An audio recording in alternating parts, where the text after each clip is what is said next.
అదేటమ్మా ఉట్టి చేతులతో వెళ్ళిపోతావా? ఉండు చెప్తాను. బుజ్జి, ఏంటి బావా పిలిచో? చెల్లి ఇంటికి వెళ్ళిపోద్దంట. ఉట్టి చేతులతో పంపడం మన ఇంట వంట లేదు. ఏదైనా ఇచ్చి పంపించు.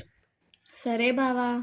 బా అన్నయ్య ఆగమన్నాడంటే ఏదో గిఫ్ట్ కొనే ఉంటాడు. ఏం కొన్నాడంటావు? ఏదైనా పర్లేదులే.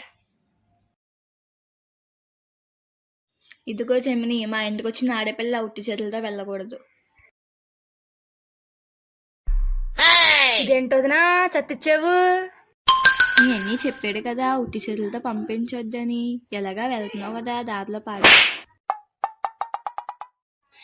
ఈడొక అన్నయ్య, అదో వదిన, ఇదో చెల్లి. ప్లీజ్ సబ్స్క్రైబ్ చేయండి.